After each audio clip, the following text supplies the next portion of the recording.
ഇന്ന്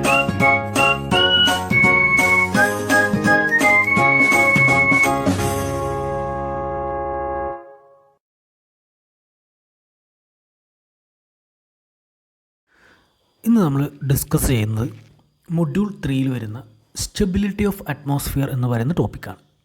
നമ്മൾ ലാപ്സ് റേറ്റും അതുപോലെ തന്നെ ടെമ്പറേച്ചർ ഇൻവേർഷനും എല്ലാം ഡിസ്കസ് ചെയ്ത സമയത്ത് ഈ ഒരു അറ്റ്മോസ്ഫിയറിക് സ്റ്റെബിലിറ്റിയും ലാപ്സ് റേറ്റും എല്ലാം തമ്മിൽ വളരെയധികം റിലേറ്റഡ് ആണ് എന്നുള്ളൊരു കാര്യം സൂചിപ്പിച്ചിരുന്നു. സോ ആ ഒരു സെഷനാണ് ഇന്ന് നമ്മൾ ഡിസ്കസ് ചെയ്യുന്നത്, സ്റ്റെബിലിറ്റി ഓഫ് ദി അറ്റ്മോസ്ഫിയർ എന്ന് പറയുന്നതിനെക്കുറിച്ച്. ഓക്കെ, സോ അറ്റ്മോസ്ഫിയറിക് സ്റ്റെബിലിറ്റി എന്ന് പറഞ്ഞു കഴിഞ്ഞാൽ it is the measure of the atmosphere's tendency to encourage or deter vertical motion. അതായത് നമ്മുടെ എയറിൻ്റെ റൈസിങ് അല്ലെങ്കിൽ ഫാളിങ്ങിനെ അല്ലെങ്കിൽ അതിനുള്ള ഒരു ടെൻഡൻസിയെ ആണ് basically the stability of atmosphere എന്ന് നമുക്ക് വേണമെങ്കിൽ പറയാം, അല്ലെങ്കിൽ അതിനുള്ളൊരു കപ്പാസിറ്റി അല്ലെങ്കിൽ പവറിന്. അറ്റ്മോസ്ഫിയറിലുള്ള എയറിന് വെർട്ടിക്കൽ മോഷൻ, മുകളിലേക്ക് ഉയരാനോ അല്ലെങ്കിൽ താഴാനോ ഉള്ള ആ ഒരു കപ്പബിലിറ്റി അല്ലെങ്കിൽ പവറിനെയാണ് സ്റ്റെബിലിറ്റി ഓഫ് അറ്റ്മോസ്ഫിയർ എന്ന് നമുക്ക് പറയാൻ സാധിക്കും. ബേസിക്കലി 2 സ്റ്റെബിലിറ്റി കണ്ടീഷൻസാണ് നമ്മൾ പറയാറുള്ളത്.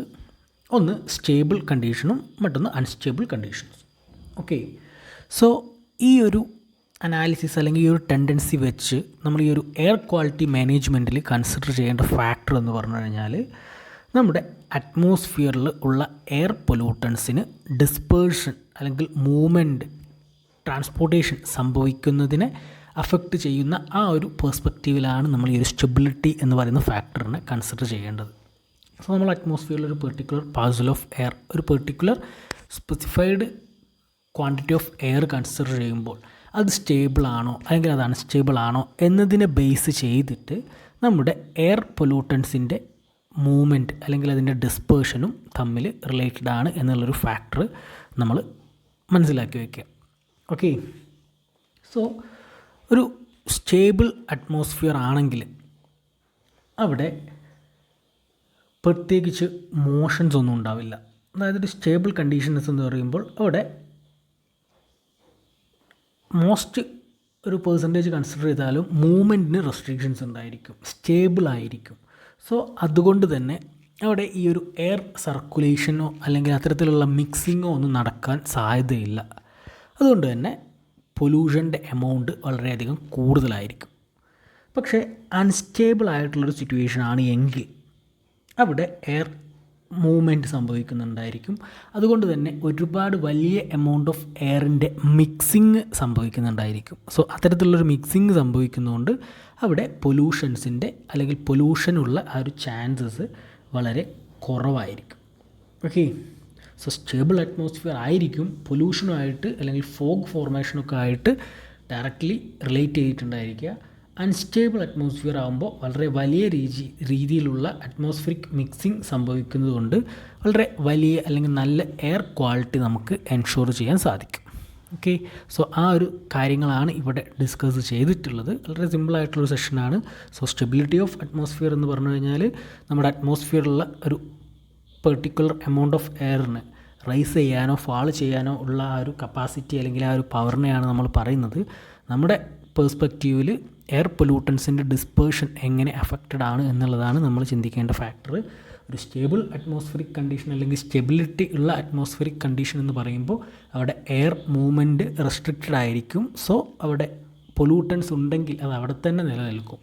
സോ അതൊരു നെഗറ്റീവ് ഇമ്പാക്റ്റ് ജനറേറ്റ് ചെയ്യും. പക്ഷേ അൺസ്റ്റേബിൾ ആയിട്ടുള്ള അറ്റ്മോസ്ഫിയർ ആണെന്ന് പറയുമ്പോൾ അവിടെ എയർ മൂവ്മെൻറ്റും കാര്യങ്ങളും വളരെ നല്ല രീതിയിൽ ഉണ്ടാകും.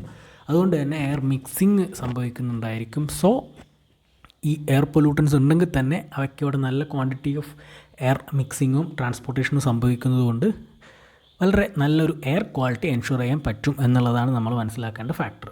ഓക്കെ, സോ അതിനെ തന്നെയാണ് അവിടെ കാണിച്ചിട്ടുള്ളത്. Stable atmosphere had weaker mixing in the vertical. Similarly, an unstable atmosphere have large amount of mixing in vertical. Vertical direction consider ചെയ്യുകയാണെങ്കിൽ സ്റ്റേബിൾ അറ്റ്മോസ്ഫിയറിൽ മിക്സിങ് വളരെ വീക്കർ ആയിരിക്കും. പക്ഷേ അൺസ്റ്റേബിൾ അറ്റ്മോസ്ഫിയറിൽ വളരെ നല്ല രീതിയിലുള്ള mixing, large amount of mixing അവിടെ നമുക്ക് ensure ചെയ്യാൻ സാധിക്കും. സോ നമ്മൾ ഡിസ്കസ് ചെയ്ത ആ ഒരു കാര്യം തന്നെയാണ് അവിടെ പറഞ്ഞിട്ടുള്ളത്. ഇതിൻ്റെ ഒരു ഫിഗർ ആണ് അവിടെ താഴത്ത് കാണിച്ചിട്ടുള്ളത്. ഫസ്റ്റ് വൺ അൺസ്റ്റേബിൾ ആയിട്ടുള്ള അറ്റ്മോസ്ഫിയറും സെക്കൻഡ് വൺ സ്റ്റേബിൾ ആയിട്ടുള്ള കണ്ടീഷനുമാണ്. അതായത് സ്റ്റേബിൾ കണ്ടീഷൻ എന്ന് പറയുമ്പോൾ അവിടെ ഫർദർ മൂവ്മെൻറ്റിനുള്ളൊരു പോസിബിലിറ്റി വരുന്നില്ല. സോ ആ അറ്റ്മോസ്ഫിയറിക് കണ്ടീഷനിൽ എന്തൊക്കെ കോമ്പണൻസ് അല്ലെങ്കിൽ കോൺസ്റ്റൻസ് ഉണ്ടോ അത് അവിടെ തന്നെ നിലനിൽക്കപ്പെടും. ഓക്കെ, സോ അങ്ങനെ അവിടെയുള്ള പൊല്യൂട്ടൻസ് അവിടെ വൈഡ് സ്പ്രെഡായി നിലനിൽക്കുന്ന ഒരു സിറ്റുവേഷനാണ് ബേസിക്കലി സ്റ്റേബിൾ കണ്ടീഷൻസിൽ വരുന്നത്. പക്ഷേ അൺസ്റ്റേബിൾ ആയിട്ടുള്ളൊരു സിറ്റുവേഷൻ ആകുമ്പോൾ അത്തരത്തിലുള്ള ഒരു പ്രശ്നം വരില്ല. കാരണം എയർ സർക്കുലേഷൻ അല്ലെങ്കിൽ എയർ മൂവ്മെൻറ്റ് പ്രോപ്പർ ആയതുകൊണ്ട് നമുക്ക് ആ ഒരു ക്ലീൻ എയർ ക്വാളിറ്റി എൻഷുർ ചെയ്യാൻ സാധിക്കും. ഓക്കെ, സോ ഇത്രയും കാര്യങ്ങളാണ് ബേസിക്കലി നമുക്ക് പറയാനുള്ളത്. പിന്നെ ഉള്ളൊരു കാര്യം എന്ന് പറഞ്ഞു കഴിഞ്ഞാൽ നമ്മുടെ എയർ സ്റ്റെബിലിറ്റി. ഇത് നമ്മുടെ ടെമ്പറേച്ചറും ഹൈറ്റും തമ്മിലുള്ള ആ ഒരു റിലേഷൻഷിപ്പിൻ്റെ ബേസിസിൽ നമുക്ക് കണ്ടെത്താൻ സാധിക്കുന്ന ഒരു ഫാക്ടറാണ്. ഓക്കെ, നമ്മുടെ അറ്റ്മോസ്ഫിയറിലുള്ള ഒരു പെർട്ടിക്കുലർ എയർ കൺസിഡർ ചെയ്താൽ അതിൻ്റെ സ്റ്റെബിലിറ്റി എത്രത്തോളം ഉണ്ട്, അത് സ്റ്റേബിൾ ആണോ അല്ലെങ്കിൽ അൺസ്റ്റേബിൾ ആണോ, അതൊരു ന്യൂട്രൽ കണ്ടീഷനിലാണോ, അത്തരത്തിലുള്ള കാര്യങ്ങളൊക്കെ നമുക്ക് മനസ്സിലാക്കാൻ നമുക്ക് ആ ഒരു പെർട്ടിക്കുലർ ഏരിയ കൺസിഡർ ചെയ്തിട്ട് അവിടുത്തെ ഹൈറ്റും അതുപോലെ തന്നെ ടെമ്പറേച്ചറും തമ്മിലുള്ള ആ ഒരു റിലേഷൻഷിപ്പ് ഒന്ന് മനസ്സിലാക്കി കഴിഞ്ഞാൽ നമുക്ക് എന്താണ് സ്റ്റെബിലിറ്റി സിറ്റുവേഷൻ എന്നുള്ളത് ഐഡൻറ്റിഫൈ ചെയ്യാൻ സാധിക്കും. സോ അതിനു വേണ്ടി നമ്മൾ ഡ്രാഫ്റ്റ് ചെയ്തിട്ടുള്ള അല്ലെങ്കിൽ അതിനു വേണ്ടി ഉപയോഗിക്കുന്ന ആ ഒരു ഗ്രാഫിക്കൽ റെപ്രസെൻറ്റേഷനാണ് ഇവിടെ കാണിച്ചിട്ടുള്ളത്. So stability conditions. So first നമ്മൾ എന്താണ് സ്റ്റെബിലിറ്റി ഓഫ് അറ്റ്മോസ്ഫിയർ എന്ന് പറഞ്ഞു, സ്റ്റേബിൾ കണ്ടീഷനും അൺസ്റ്റേബിൾ കണ്ടീഷനും എന്തൊക്കെയാണ് ഫാക്ടേഴ്സ് അല്ലെങ്കിൽ ഫീച്ചേഴ്സ് എന്നുള്ളതും പറഞ്ഞു. നെക്സ്റ്റ് അതിൽ പറയുന്നത് സ്റ്റെബിലിറ്റി കണ്ടീഷൻസ് ആണ്. സോ ആ ഒരു ഗ്രാഫ് നോക്കുകയാണെങ്കിൽ നമുക്കറിയാം എക്സ് ആക്സിസിൽ ടെമ്പറേച്ചറും വൈ ആക്സിസിൽ ഹൈറ്റുമാണ് നമ്മളവിടെ കാണിച്ചിട്ടുള്ളത്. ഗ്രാഫിൽ നമ്മൾ വരച്ചിട്ടുള്ള അല്ലെങ്കിൽ ഗ്രാഫിൽ റെപ്രസെൻറ്റ് ചെയ്തിട്ടുള്ളത് രണ്ട് ലൈൻസ് ഡോട്ടഡ് ആയിട്ട് അഡിയബാറ്റിക് ലാപ്സ് റേറ്റും സിംഗിൾ ലൈനായിട്ട് actual air temperature lapse rate അല്ലെങ്കിൽ എൻവറോൺമെൻറ്റൽ ലാപ്സ് റേറ്റ് ELR ആണ് ഇവിടെ കാണിച്ചിട്ടുള്ളത്. ഓക്കെ, സോ ഹൈറ്റും ടെമ്പറേച്ചറും തമ്മിലുള്ള റിലേഷൻഷിപ്പിൻ്റെ ബേസിസിൽ സ്റ്റെബിലിറ്റി കണ്ടീഷൻസ് എന്തൊക്കെയാണ് എന്നുള്ളതാണ് ആ ഒരു ഗ്രാഫിക്കൽ റെപ്രസെൻറ്റേഷൻ വഴി നമ്മൾ മനസ്സിലാക്കേണ്ടത്. അതിൽ നമുക്ക് മനസ്സിലാക്കാൻ പറ്റുന്ന ഏറ്റവും ഇമ്പോർട്ടൻ്റ് ആയിട്ടുള്ളൊരു കാര്യം 4 സ്റ്റെബിലിറ്റി കണ്ടീഷൻസ് ആണ് മെയിൻലി ഡിഫൈൻ ചെയ്തിട്ടുള്ളത്. ഫസ്റ്റ് വൺ നമ്മൾ നേരത്തെ പറഞ്ഞ പോലെ തന്നെ unstable condition, second one neutral stability condition, third one weakly stable and fourth one strongly stable. നമ്മൾ സ്റ്റേബിളും അൺസ്റ്റേബിളും എന്ന് പറഞ്ഞ രണ്ടെണ്ണം ജനറലൈസ് ചെയ്ത് പറഞ്ഞു. പക്ഷേ അതിൻ്റെ സ്റ്റെബിലിറ്റി കണ്ടീഷൻസ് ആക്കി നമ്മൾ ഡിവൈഡ് ചെയ്ത് ഡീറ്റെയിൽഡ് ആയിട്ട് നോക്കുമ്പോൾ unstable, neutral, weakly stable and strongly stable എന്ന് പറഞ്ഞ 4 കണ്ടീഷൻസ് ഉണ്ട് എന്നുള്ളത് നമുക്ക് മനസ്സിലാക്കാം. സോ ഈ ഒരു കൺക്ലൂഷൻ അല്ലെങ്കിൽ ഒരു സ്റ്റെബിലിറ്റി കണ്ടീഷൻസ് എത്തിയിട്ടുള്ളത് നമ്മൾ നേരത്തെ പറഞ്ഞ പോലെ ഹൈറ്റും ടെമ്പറേച്ചറും തമ്മിലുള്ള റിലേഷൻഷിപ്പിൻ്റെ ബേസിസിലാണ്. സോ എൻവറോൺമെൻറ്റൽ ലാപ്സ് റേറ്റും അഡിയബാറ്റിക് ലാപ്സ് റേറ്റും തമ്മിലുള്ള ആ ഒരു റിലേഷൻഷിപ്പാണ് അവിടെ ഗ്രാഫിൽ കാണിച്ചിട്ടുള്ളത്. സോ ഫസ്റ്റ് കേസിൽ -dT/dz environmental is greater than T എന്നവിടെ കാണിച്ച് നമുക്ക് കാണാൻ സാധിക്കും ആ ഗ്രാഫിൽ തന്നെ. അതായത് എൻവറോൺമെൻറ്റൽ ലാപ്സ് റേറ്റ് ആണ് അഡിയബാറ്റിക് ലാപ്സ് റേറ്റിനേക്കാളും കൂടുതലെങ്കിൽ ഒരു പെർട്ടിക്കുലർ പാർസൽ ഓഫ് എയറിൽ എൻവറോൺമെൻറ്റൽ ലാപ്സ് റേറ്റ് ആണ് അഡിയബാറ്റിക് ലാപ്സ് റേറ്റിനേക്കാളും കൂടുതൽ എന്നുണ്ടെങ്കിൽ അവിടെ അത് നമുക്കൊരു അൺസ്റ്റേബിൾ കണ്ടീഷൻ ആണ് മെയിൻറ്റെയിൻ ചെയ്തിട്ടുള്ളത്. അല്ലെങ്കിൽ അതൊരു അൺസ്റ്റേബിൾ കണ്ടീഷനാണ്, അവിടുത്തെ സ്റ്റെബിലിറ്റി അൺസ്റ്റേബിൾ ആണ് എന്ന് നമുക്ക് ഡിഫൈൻ ചെയ്യാൻ സാധിക്കും.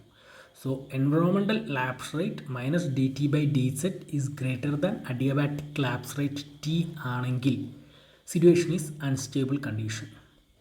സെക്കൻഡ് വൺ, എൻവറോൺമെൻറ്റൽ ലാപ്സ് റേറ്റും അഡിയബാറ്റിക് ലാപ്സ് റേറ്റും ഈക്വൽ ആണെങ്കിൽ, രണ്ട് ലാപ്സ് റേറ്റുകളും ഈക്വൽ എമൗണ്ട് ആണെങ്കിൽ നമുക്കത് ന്യൂട്രൽ കണ്ടീഷനാണ് എന്ന് പറയാൻ സാധിക്കും. Okay, then third stability condition, നമ്മുടെ adiabatic lapse rate environmental lapse റേറ്റിനെക്കാട്ടും സ്ലൈറ്റ്ലി ഹയർ എമൗണ്ടിലാണെങ്കിൽ, adiabatic lapse rate is slightly higher than environmental lapse rate എന്നുള്ള സിറ്റുവേഷൻ ആണെങ്കിൽ നമുക്കത് വീക്ക്ലി സ്റ്റേബിൾ കണ്ടീഷൻ എന്ന് പറയാൻ സാധിക്കും. അത് ലാസ്റ്റ് വൺ, ഇൻവേർഷൻ സംഭവിക്കുന്ന ആ ഒരു സിറ്റുവേഷൻ ജനറേറ്റ് ചെയ്യപ്പെട്ടാൽ, ടെമ്പറേച്ചർ ഇൻവേർഷൻസ് സംഭവിക്കുന്നുണ്ടെങ്കിൽ adiabatic lapse rate is very much higher than environmental lapse rate എന്നുള്ളൊരു സിറ്റുവേഷൻ വരും. ഓക്കെ, സോ അത്തരത്തിലൊരു ഹയർ അഡിയബാറ്റിക് ലാപ്സ് റേറ്റ് ആണ് comparing to environmental lapse rate എന്നുണ്ടെങ്കിൽ അതിനെ നമുക്ക് സ്ട്രോങ്ലി സ്റ്റേബിൾ സിറ്റുവേഷൻ എന്നുകൂടെ ഡിഫൈൻ ചെയ്യാൻ സാധിക്കും. സോ സ്റ്റെബിലിറ്റി കണ്ടീഷൻസ് 4 എണ്ണമാണുള്ളത്. First one, unstable condition environmental lapse rate ആയിരിക്കും അഡിയബാറ്റിക് ലാപ്സ് റേറ്റിനെക്കാട്ടും കൂടുതൽ. Second one, neutral condition environmental lapse റേറ്റും അഡിയബാറ്റിക് ലാപ്സ് റേറ്റും ഈക്വൽ ആയിരിക്കും. Third one, weakly stable condition adiabatic lapse rate ആയിരിക്കും slightly higher than environmental lapse rate. And final, strongly stable adiabatic lapse rate very much higher than environmental lapse rate. അത്തരം situation ആണെങ്കിൽ അതിനെ strongly stable എന്ന് പറയും. Okay, so ഇത്രയും കാര്യങ്ങളാണ് ഈ ഒരു stability of atmosphere and stability conditions എന്ന് പറയുന്ന ഈ ഒരു സെഷനിൽ നമുക്ക് പഠിക്കാനുള്ളത്.